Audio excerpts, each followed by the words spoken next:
we'll just get right into it. But I'm wondering if anybody, I know it's a background image, but can anybody tell what this might be a photograph of?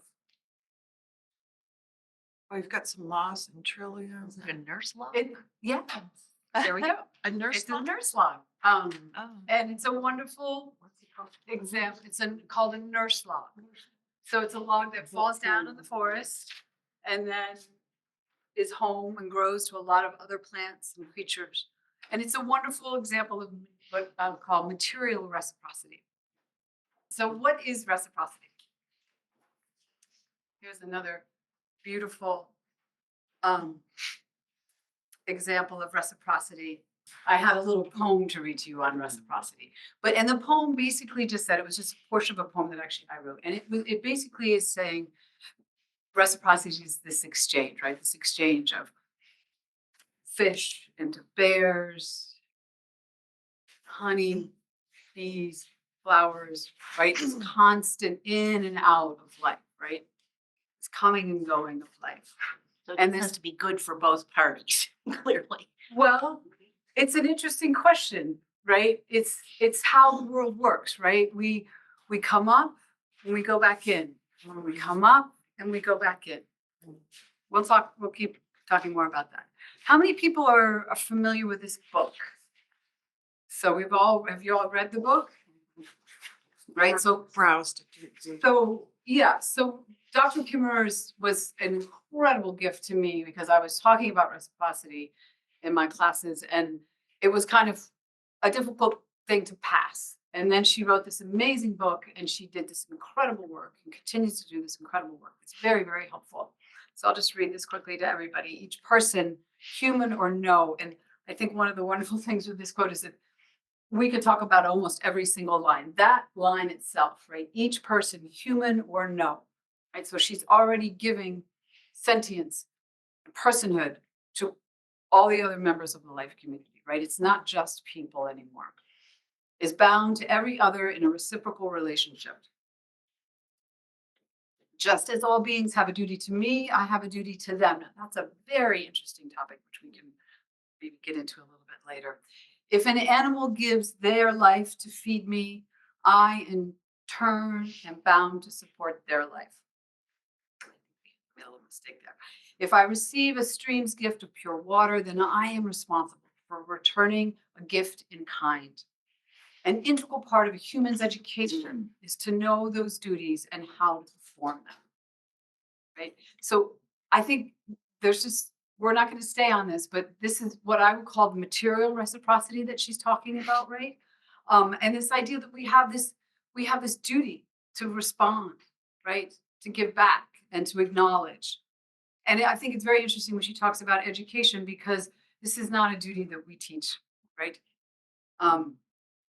At all in our culture.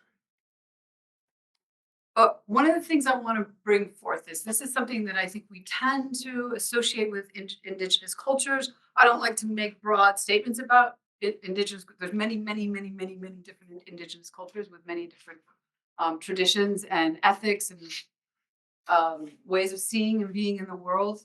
But I think that is something that Robin Kimmerer, as many of you may know, is a Potawatomi Indian, and so she has native history, and this is very much where all of that came from her.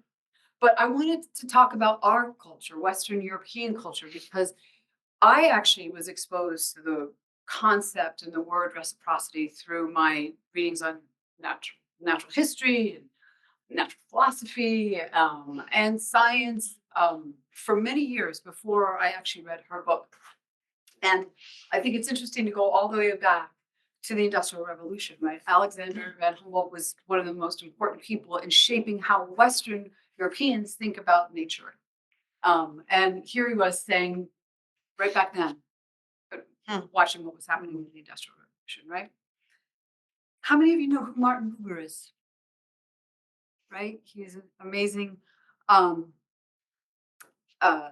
Israeli, he was a Zionist, right? But this work that he did on reciprocity, I think it was Austrian and Israeli, right?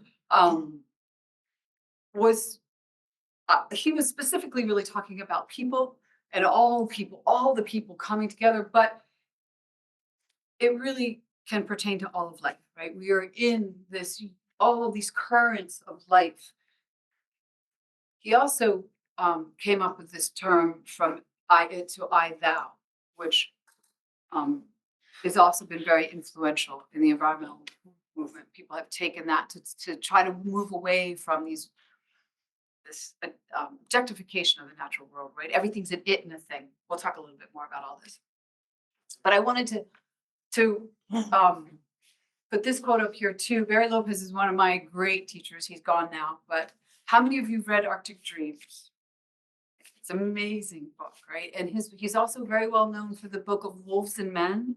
And if you're familiar with or interested in wolves, I highly recommend reading that book. I just revisited, and it was wonderful to reread his work and the depth of his thinking.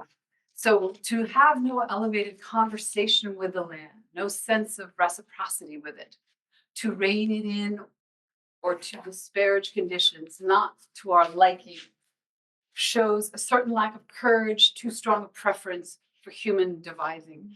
It's so Lopez because he's very gentle. He's even very gentle with the things about humanity that can be absolutely brutal.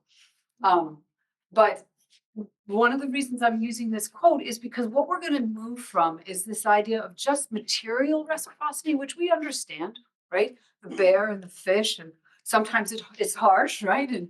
But it's life. We move in and out of each other's bodies in different forms, different energy. But there's also this other level of reciprocity, right? There's something else going on there. And to say you have a conversation with the land, what does that mean? And what form does that take? And is that a practice? Is that something we can really understand, or is that really just a metaphorical idea? And that's a little bit what we're going to talk more about today. And I wanted to include Blake because I love him. And he was right at the beginning of the Industrial Revolution, and he was watching London just become this cesspool, this place of great suffering and pollution. But again, he's after something else here with this quote, right? And we're thinking, oh, that's poetry and that's metaphor. But Blake was actually truly seeing a world in a grain of sand. And I'm not a physicist, but we know when we look into a grain of sand, we can see eternity, right? With magnifying glass, we can see it goes on and on and on, and the patterns go on and on and on. And so there's more going on here, is basically what he's trying to say with this quote. And reciprocity, the material reciprocity, but then I'll say the immaterial reciprocity, right? There's something else that we also have access to, and perhaps have lost access to, or never had access to begin with, depending on our culture and our lives. This is one of my most favorite poems and poet. Homero Regis he's Mexican, and he was the ambassador to the United States for many, many years. And this is just one of my most favorite. It's so beautiful to me. I have it actually painted on my wall at home. I remember inexpressively the old tongue that speaks with beasts and trees, and we unite in the same consecrated morning. Right. So there's this idea of there's a way for us to exchange. There's a way for us to enter in, and that's a picture, not very good one, of a linden blossom. So why reciprocity? Why do we need this concept of reciprocity? So I'm going to read to you just for a moment from this book. How many of you know David Hinton? Oh, nobody knows David Hinton. I highly recommend reading David Hinton. He's an extraordinary man and writer. He's a Zen Buddhist, and he's a monologue, a translator of Chinese, of ancient Chinese, actually. He's an incredible thinker. So I'm going to read to you a little bit from him to talk about why reciprocity. This is going to take about a minute and a half. We love this world, this living planet. We feel joy when life thrives, grief when it suffers and dies. This may seem obvious and uninteresting in and of itself, but it's a mystery, isn't it? Because given our Western assumptions, it's inexplicable. An ancient Greek philosophy conjured a transcendental realm of pure idea that seem more real and true than the empirical world around us. Because pure idea is changeless and therefore reliable, while wild earth is constantly changing and therefore unreliable. This transcendental realm was associated with the immortal soul, establishing a dualism that opens a fundamental rupture between mind and earth. That dualism set the course of Western consciousness, especially as combined with Christian theology, continuing today as an unnoticed cultural assumption. That's very important to note. Continuing today as an unnoticed cultural assumption that defines the very structure of our everyday experience. So we have this assumption that defines our life, but we're not even aware of it, right? And it's quite the opposite of kinship, for it tells us that we are not wild and we are not earth. It tells us instead that we are the noble human in strict opposition to the fundamentally other and lesser nature. What a deep and unrecognized wound must lay open in us, our Paleolithic kinship with the web of life torn so completely asunder, mind no longer wild and no longer integral to the wild earth. That kinship is still there for children today. They instinctively feel it and they hear it in the stories we tell them, stories full of endearing animal characters. But unlike Paleolithic cultures, our culture strips children of that kinship, leaving us in an adulthood bereft of primordial togetherness. It must be an elemental sorrow to be separated from the wondrous expanse of planetary life, its origins and the forces that drive it. Paleolithic stories tell us of that planetary togetherness, speaks of creatures like orcas as sisters and brothers, as ancestors. But the foundational stories of our Greek Christian West describe a self-enclosed human, a human realm separate from everything else. It's a wound so complete we can't see it anymore, for it defines the very nature of what we assume ourselves to be, centers of spirit identity fundamentally separate from the world around us. I know that was probably a lot to take in, right? But it's beautiful, right? I couldn't say it better myself by any means, not even close. So this idea, right, that something happened way, way back, and maybe some of you've heard people talk about Descartes, Bacon, and Enlightenment, and it's a step-by-step thing. There's a lot of things that happen. I'm not going to spend my time going there because I think he does a beautiful job of saying, these are our foundations, this foundation that separated us and said, this wonderful poem, this little piece from this poem, this stanza from this poem. Well, gray-haired gentlemen separated once and for all and said, this is subject and this is object, right? So we're just separated out. And there are also it's and things, right? But we're going to get to that. So this is another well-known person and a beautiful quote from him on separation. A human being experiences themselves, their thoughts and feelings as something separated from the rest, a kind of optical illusion of consciousness. So this is interesting, right? This is challenging, right? He's saying our consciousness has an illusion, right? This delusion is a kind of prison for us, restricting us to our personal desires and affection for a few persons nearest to us, right? And just persons, maybe some dogs, some cats. Horse there. Our task must be to free ourselves from this prison by widening our circle of compassion to embrace all living creatures and the whole of nature in its beauty. It's quite a tall order, isn't it? The greatest tragedy of human existence is the illusion of separateness. And again, that's why I quote them, because I can't say it better. So I came to this through the grace of this beautiful wild animal. Not this specific animal. This is a wolf in the Katmai National Park in Alaska. My friend Buck Wild took the photograph. But I actually, for my graduate work, I studied the return of the wolves to the French Alps. And I was in a multidisciplinary program, and I was looking at every aspect, and we had to look at every aspect of the wolf, the biology of the wolf, history, human relationships, culture. And what happened to me in that is I got very interested in psychology because people had such strong feelings about this animal on all sides. And it had so little to do with the wolf.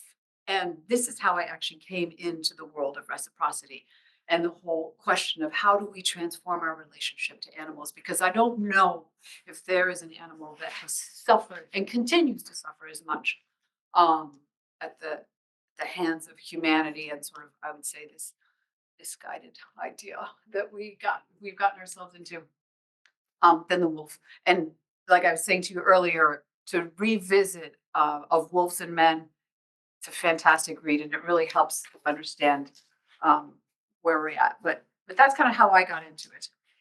So this is a free image, and I had to take it because I just thought it was so powerful. It just sort of says what we're doing here, right?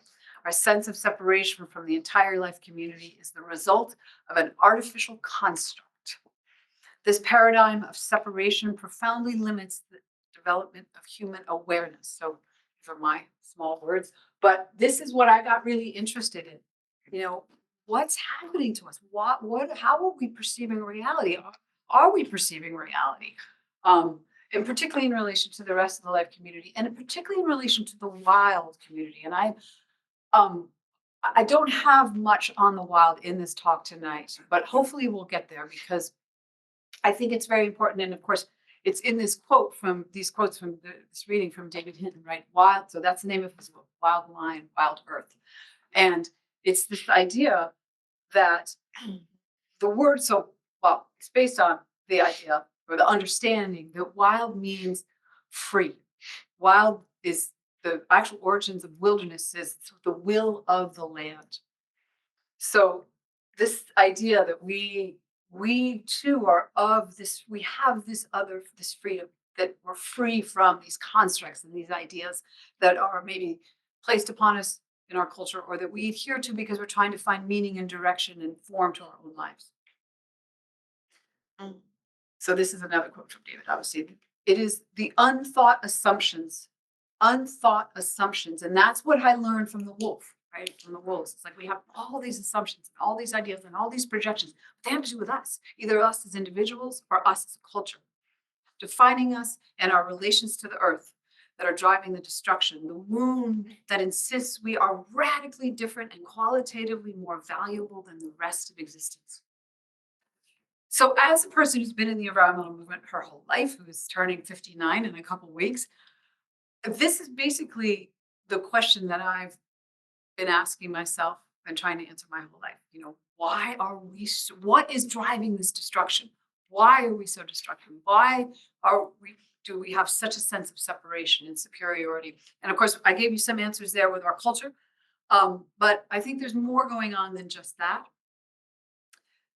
But I also think the hopeful piece is that if we know this, we can also answer the question. Of course, Dr. Kimmerer is helping us do that with her work. Her work is amazing. She has a talk called Reciprocity. It's several years old now, but I love it. In fact, I was asked to talk once, and I just played her.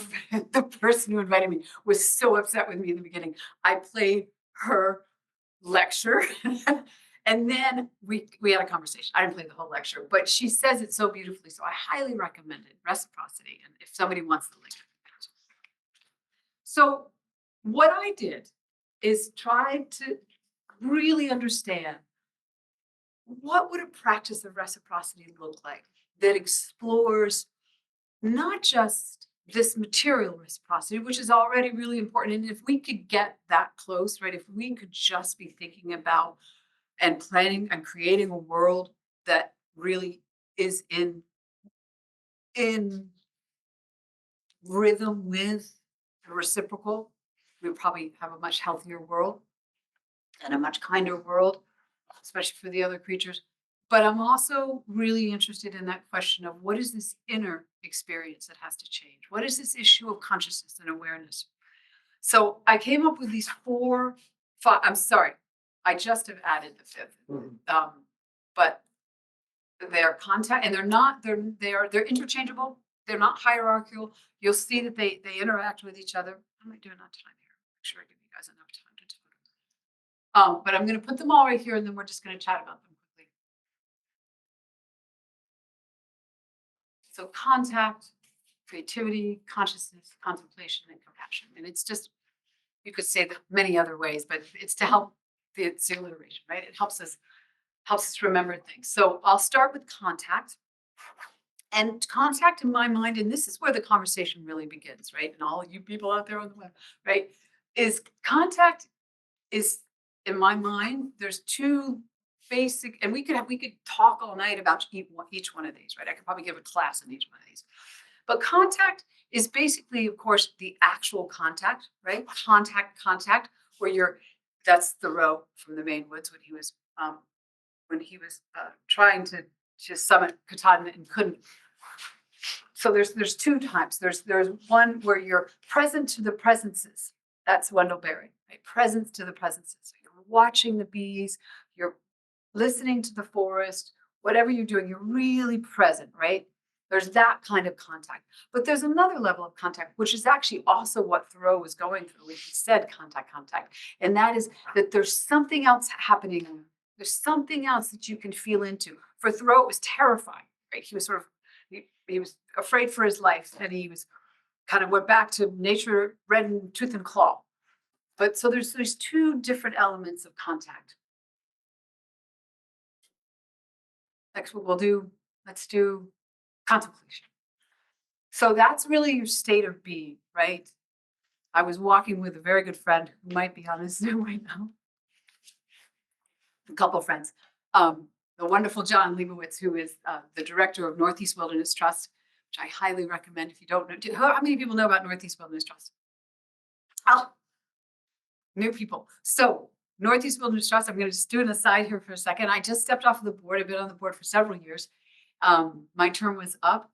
And Tom Butler is one of the founding members of Northeast Wilderness Trust. And I was out with him and John Leibowitz, who is the fearless leader. So NEWT is a wonderful organization because we protect only forever wild land. We protect the land for land and people. But we also have a pillar called the Champion Pillar. And that's about this whole question of how do we change our relationship to nature? How do we come to coexist? How do we make space for them? They also, all the other beings have a right to thrive. But we've got to get to the experience that they're actual beings, right? They're not just its and things.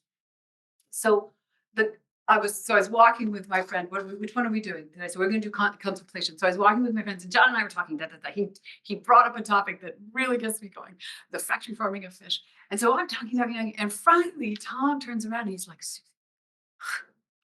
right? There's a place to be in that silence, and that's the contemplative piece. In order to get into that other realm, that other contact realm, we need a level of silence and a state of mind, right? And an ability to quiet the mind and be present. And that can bring us into consciousness, right? What are we aware of? What is our consciousness? So for me, there's two elements to consciousness as well. The first one is ourself, right? And I think one of the best practices in my mind for the consciousness piece. So this is really, there's a wonderful saying by Carl Jung, and it's that, is everybody familiar? Carl Jung's psychoanalyst, right?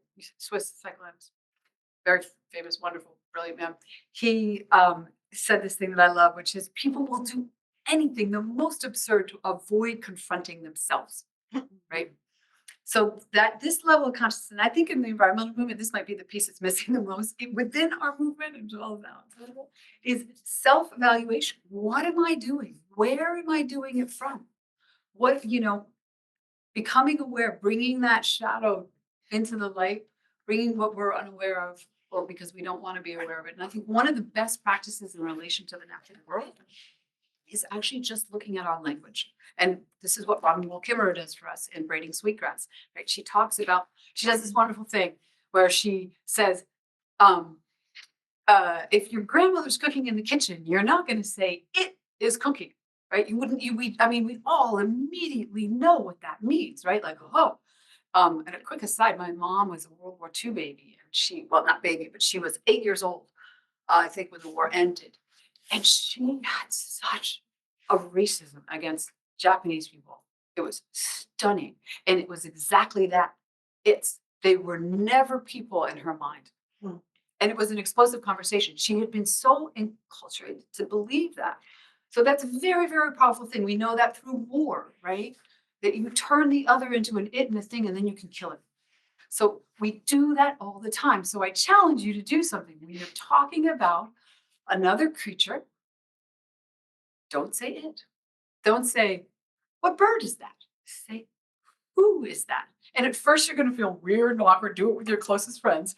But then you're like the weirdo like me. I say it all the time. I say always, who is that? If I don't know who the tree is or who the plant is or who the bird is, it really changes things.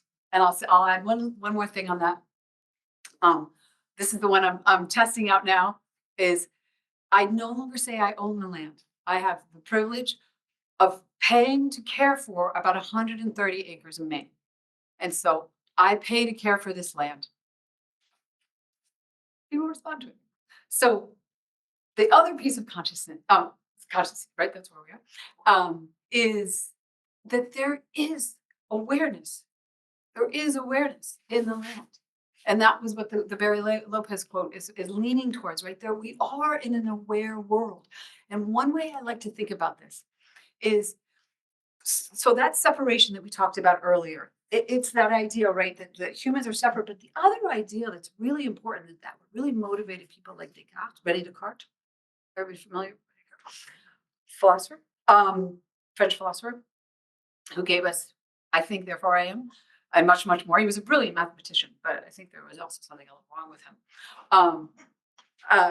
But that idea that we are separate also coincides to the idea that the others have no, they're just mechanical, right? And he used to actually tie animals up in the town square and perform vivisection on them. And when the animals were screaming, people were horrified, and he was saying, no, they're just mechanistic.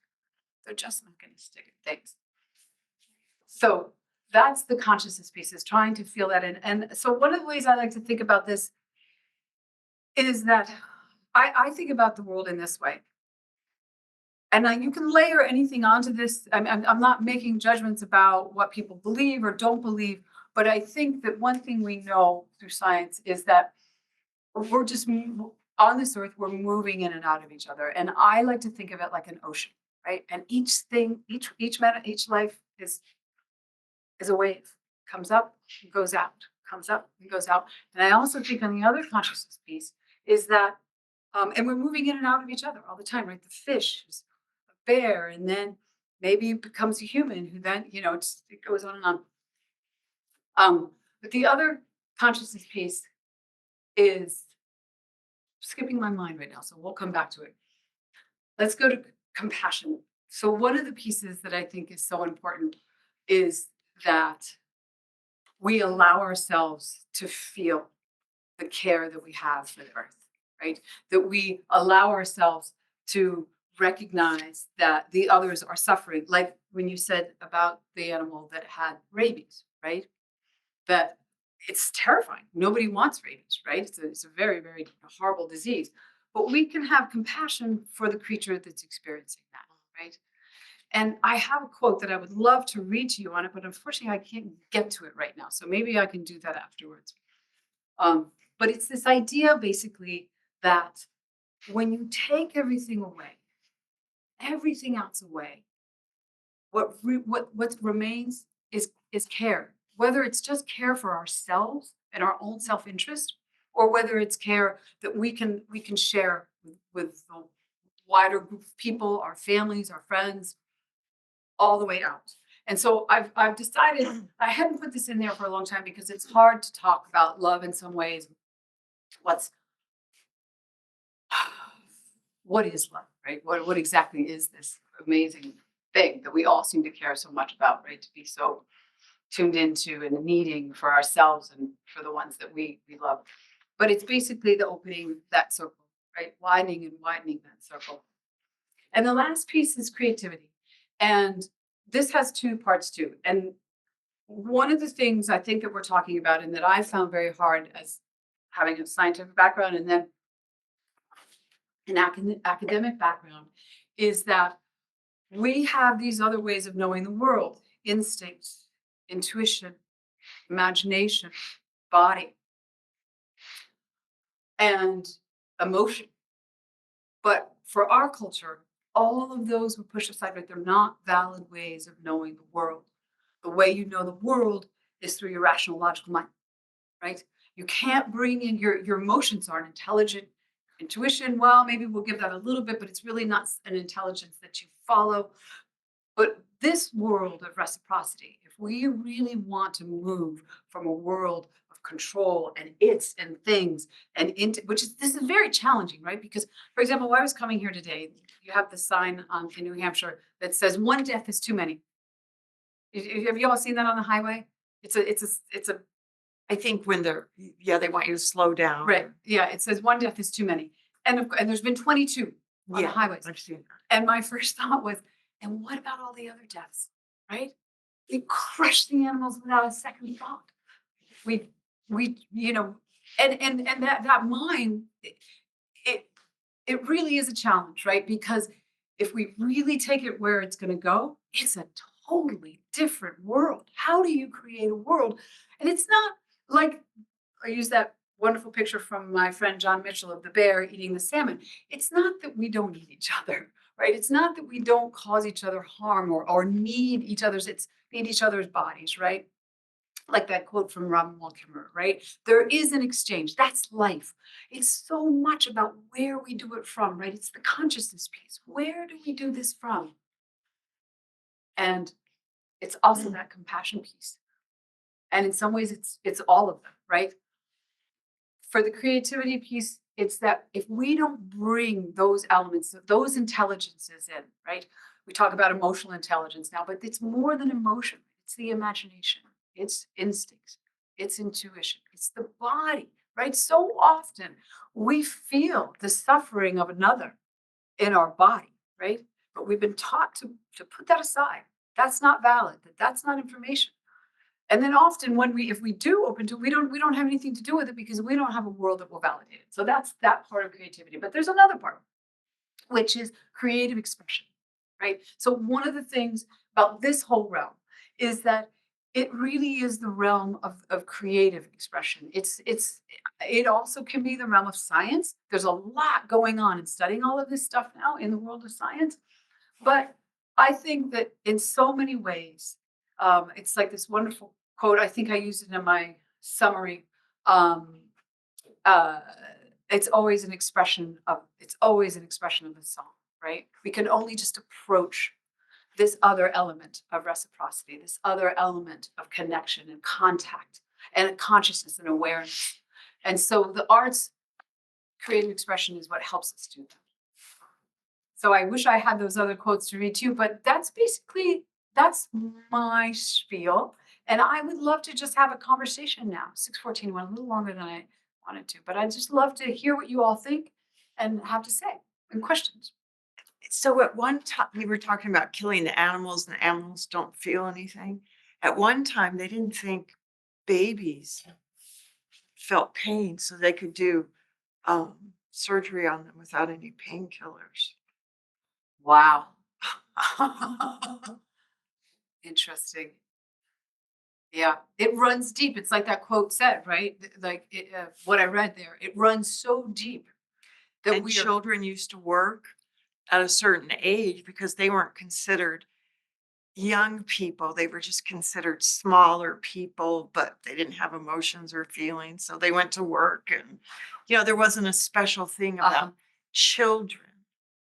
So Yeah.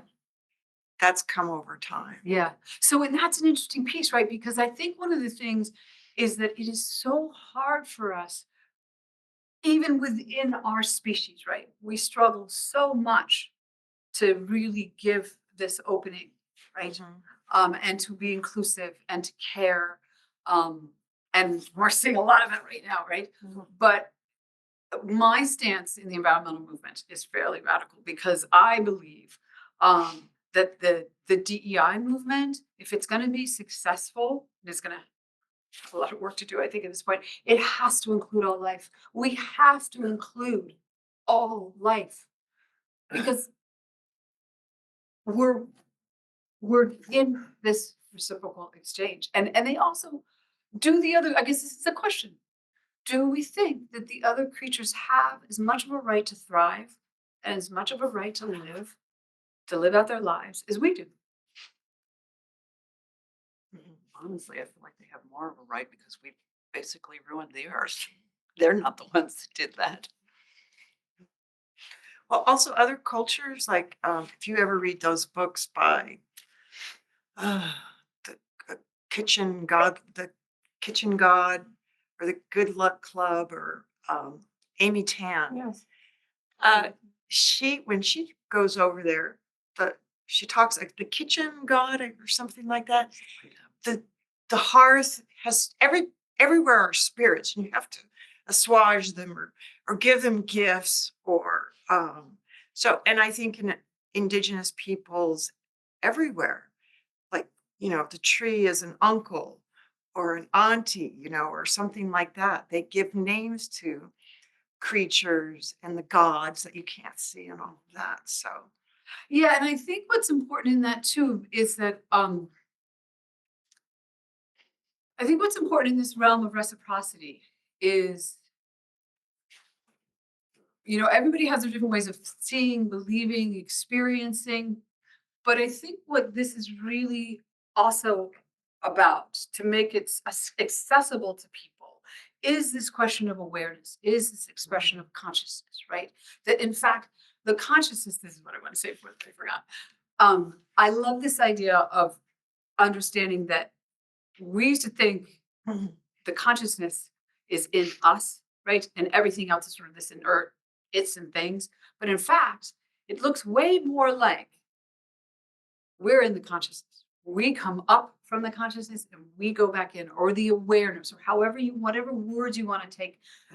You can use the word energy. I feel like all awareness is energy, not necessarily all energy is aware, right? I'm saying that with a lot of hesitation. This is not like it's my bailiwick or anything, right? I'm trying to understand and figure this stuff out too. That's why I like to talk with people about it. Like, what do you think? But I feel like it is approachable no matter what your stance is, because some people are very uncomfortable saying, well, you're just projecting personhood into that. I'm like, if that works for you, then go ahead and do that. But I think that this is actual reality in a sense. Like, there is awareness. And what wonderful Suzanne Simard, right? The Mother Tree, Finding the Mother. Have you all read that? Is anybody familiar with that? Oh, got to read Finding the Mother Tree, right? Her science is incredible. And she had to fight really hard, like Kimmerer, to be taken seriously in the academic and the scientific world. But she came to understand through science that trees actually communicate with each other and favor their children, their young, and it's extraordinary, right? For us, it's extraordinary. But sort of like to what you're saying is for other cultures, there's other cultures who all always had a sense of that. They didn't have the tools we had, but they had other tools to know that. Something allowed them to know that. My inclination is, I'm not saying I know this for sure, but my inclination is, because of my own life experience, that's something you can enter into. It goes back to that quote by Barry Lopez. You can have a conversation with the land. The idea, Jeanette Armstrong, Okanagan Indian from Canada. The land speaks is not metaphor. The land speaks. But of course, it's not in words, right? We've got to be able to experience that in some other way. Yeah, I just finished reading Carbon. Have you read Paul Hawkins' new book? Mm-mm. Thanks to our library. And he talks about, it's a scientific book, but he's talking about, how carbon's in everything. But he said that there's like trees are like 480,000 years old. Is that right? I think something like that. And he's saying that basically they communicate with each other, like things and things like that. And then we don't know, even with trees and the largest plants around, how they are sentient. How do they hear and feel? And, but it's just amazing to me because they've been at this for 480,000 years. And that you mentioned to Samara, they've been able to communicate with each other. I mean, I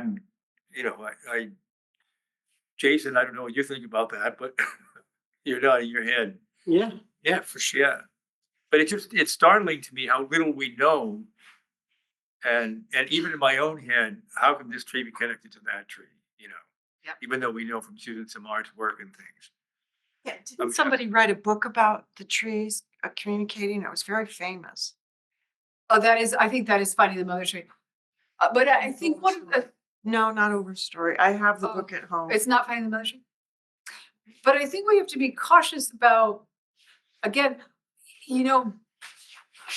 there's this great story. Houston Smith. Do y'all know who Houston Smith was? He was a famous religious scholar. And he was amazing man, but he was well known for the fact that he would go and submerge himself in the religious culture that he wanted to learn about. And so he went to Zen Buddhism. And he had to really struggle to be accepted. I don't know who the teacher was. It might have been T.D. Suzuki. I'm not sure. But anyway, please accept me. And he said, oh, no, you Americans, you can't sit zazen. You can't handle pain. There's no way. And but he actually could. So he could sit. You can't sit full lotus. I guess he had to sit full lotus. And, you can't handle the rigor of Zen Buddhism. And he said, I can. And so he let him in. And he was able to do it. He was able to do all the meditation and sit zazen, sit in lotus position, full lotus. But he couldn't get the koans. Does everybody know what a koan is? Okay, a koan. You may have heard this one. What is the sound of one hand clapping? Right? Now I'm not an expert. These are ways of speaking, sayings, whatever that they try to push you out of your normal way of thinking, right? They try to just mess your mind up so you think differently. And so he's working on the koans, and then when you're with your master, you work on your koans. And from what not an expert, but my understanding is that how it works. That's how it works. And he just can't get it, and he can't get it, and Houston just can't get it. And finally, the Zen master just screams out, "You've got to learn to think the way you've never thought to think before." And it's, to me, that's really what we're up against here, right? And again, it's not just thinking, right? It's this whole creative intelligence, right? Because we come to it other ways. But I think one of the rules has to be, we have to be very careful of laying ourselves onto it, right? Just like we do with each other, right? I'm going to feel something entirely different than you're going to feel when you look and I look at the same flower, right? So there's that openness. Maybe that moves into the compassion piece a little bit. It's called The Hidden Life of Trees by Peter Wolleben or something. Oh, yeah. The German forest. Oh, yes, yeah, you're right. I forgot about that. Yeah. That was how I first heard about that trees can communicate. All of that. So what do you all think? How's it feel? Is it just like, oh, this lady, she offended me? So I think that's silly what she said. She didn't say the right thing. Well, I was just going to say, when you first started, and I'd be interested in how you sort of see this. Maybe you're going to say this expands, but right now, as you know, I'm pretty overloaded by the fact that people don't have compassion for people. There was a snippet on the NewsHour Monday night of people with severe disabilities, what's going to happen to them if there's no Medicaid. Yeah. They won't be able to socialize. They'll be stuck in their apartments. And so if you're asking people to have compassion for a broader group of things, That's a beautiful question. it just feels to me right now as if we've got to be working on. Does anybody have any other thoughts about that? Anybody else? Oh, yeah. As far as so what I'm after here, what I'm seeing here, it's a wonderful question. Thank you so much. Because it's very much how we think. Because of that quote that I read to you, right? Humans are separate, right? We're separated out and we are here and oh, we care, some of us care about this other, but gosh, we're such a mess. We can't even care for each other. How do we care for the other members of the life community or even think of them as members of the life community when we're just such a mess with each other? But I think actually that what needs to happen is if we can work on this level of awareness, this form of awareness, our ability to care for one another will actually be transformed because we have to learn to think the way we've never thought to think before. And right, we have to experience something utterly different. When do you see what I'm saying?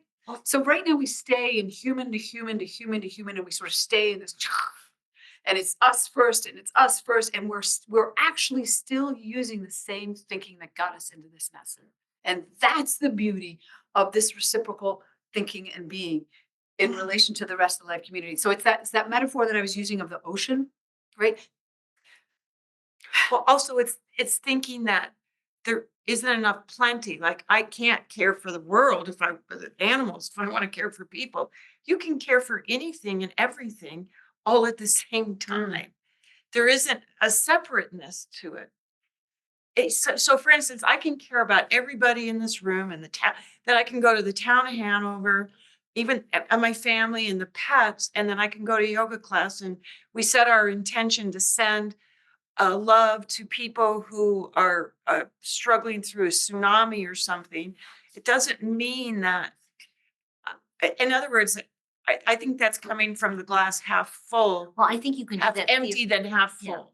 I guess I'm talking about something much more tangible. I mean, I think you can have that level of care if you don't have to do anything with it.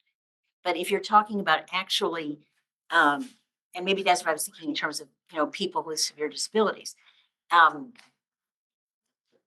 And I might I would love for yeah. you to say that that this is going to be a source of such complete replenishment that you're suddenly going to be able to take care of the world. But I don't really, maybe my mind is too limited here, but I'm not. No, I don't think your mind's limited. I think it's quite a quandary, right? We've sort of gotten ourselves in such a mess, right? And then we have this sense of like, well, we've got to do humans first, and it's that we think. I'm not saying I have an answer to your quandary because I think it's a really tough one. John, I know you had something to say, but I think it is partly this hierarchical thinking, right? And I feel like your answer is part of it, right? It's not either or, it's and as well as. And if we don't, I guess my point, what I'm trying to say, I'm sorry, John, I want to hear what you're saying, is if we can't get to and as well as, we're actually never going to be able to handle the human element either. Because, so think of it this way. If we're in this room together and there's one of us, let's make it me. And I say, well, I'm the smartest one in this room and I'm the most important and everything in here is for me. And you guys mean nothing. And in fact, I'm just going to use you for what you are because that benefits me. Basically, we live like that now, right? That's what we live as a species. The reality is that we are in this web, right? With Indra's net, right? Or the ocean, however, whatever metaphor we want to use. So we're using the wrong thinking is the problem. So it's, John, can you help me here? Well, one thing I don't know. It's obviously, I mean, I've always heard, we can't stop war. People have to kill each other, good, evil. But, and I'm thinking about what you just said, and I'm thinking that, there are people that like talk very negatively about fear and things and getting rid of things around them and hating but then they have a cat or they have an animal that they're just totally, it's not a human. So what I guess I'm trying to say is I think that consciousness and that compassion is inherently in all of us. If we actually, just look inside instead of letting our beliefs take over for us, you can see that these beings, even an insect that's non-threatening is, has a life. And so I'm sort of looking at the glasses as really half full, that we all have that within us. And but part of it's a spiritual practice. Anyway, so No, John, please, I'm trying to find a quote to support what you're saying. okay. but I think it's absolutely right, right? And That, the only say thing a I little bit more. can think of is I learned about compassion when I went to war in Vietnam. And it's a Buddhist country, and I saw, you know, I won't describe what I saw, but you can imagine. And in the midst of this war going on, people are going about in the fields, you know, growing rice, living their life. And it wasn't that they didn't have compassion, it was that they did have compassion, and they were able actually to live their life in the midst of that chaos going on around them.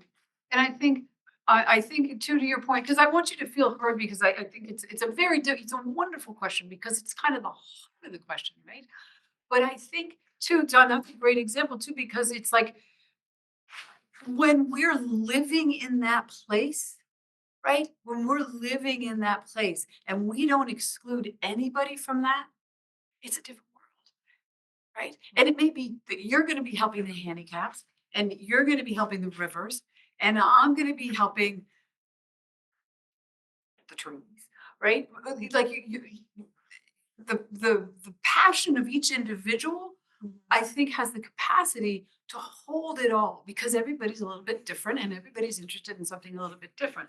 But I feel like that's what you were getting at, John. Yeah. And I wanted to say, Yeah. add Oh, I on- thought you were you were giving me signals for them, but no. I just wanted to share Oh, an sorry. observation from Zoom. Sorry. Uh, Jim says, it seems that the sooner that the science world abandons materialism and embraces the idea that consciousness is fundamental rather than matter, the sooner we can remedy these existential crises that seem unsolved. I wish I was more a scientist of consciousness. I'm reading a lot about it, but I kind of agree. It seems like, but is it it? Is that part of it? It seems like it. I don't know. What does everybody else think? well, and I wanted to add on, I can only do what I can do. So I might be doing the gardening. I'm in the garden club, so I'm working on the weeds, and I'm, growing my greens in my community plot and sharing those. And there's other people doing good work everywhere. So we can do what we can do, and it's not that it's not enough. It's just we're going to do what we're doing, and what makes you happy. I wouldn't want to be doing what some of those people in the government are doing. I wouldn't be happy at all. Anyway, shouldn't have said that. No, it's great. It's great. Are there any other Zoomy questions?